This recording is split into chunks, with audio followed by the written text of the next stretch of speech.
បាទសូមអនុញ្ញាតគោរពនឹងជម្រាបសួរពុកម៉ែបងប្អូនទាំងអស់គ្នាថ្ងៃនេះនាំកូនពៅសំណប់ចិត្តមកធ្វើថ្មិញគាត់ជឿថ្មិញហើយជិះម៉ូតូមកនិយាយពីថាញ័រតត្រាក់ត្រូវទាកាន់ទូរស័ព្ទខ្លួនឯងថតនិយាយពីថារឿងធ្វើថ្មិញហ្នឹងទាទៅប្រហែលដងហើយប៉ុន្តែប៉ានេះចេះតែរវល់អត់បានជូនទៅថ្ងៃនេះទាទៅតតែបានហើយនិយាយពីថាអណាបានទៅធ្វើថ្មិញកូនគេអឺពេលទៅធ្វើថ្មិញទៅពេទ្យម្ដងគេយំគេស្រែកពិបាកតែកូនខ្ញុំនេះអត់ទេបានឮតែទៅពេទ្យទៅអីហ្នឹងអូយអណាស់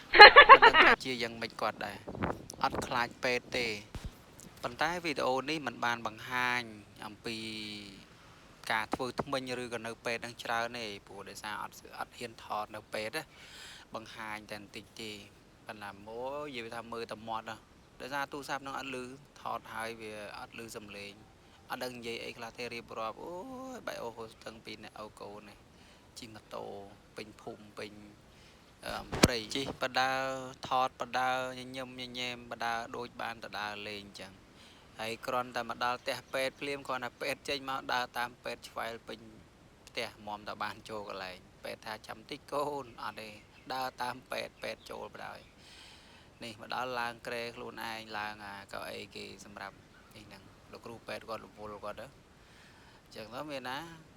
ឡើងខ្លួនឯងហ្មងអ្នកជំងឺនេះអត់ចាំពិបាកឲ្យគេទឿននេះទេដល់ពេលឡើងទៅឃើញមុខរៀងនេះដែរ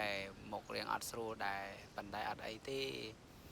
ប៉ុន្តែថាប៉ានៅចិត្តអញ្ចឹងណាហើយដើម្បីលួងចិត្តគាត់ពេលចេញពីពេទ្យវិញហ្នឹងជិះឆ្វែលនៅក្នុងភូមិគេដើរលេងមួយជុំពីរជុំបានមកដល់ផ្ទះវិញ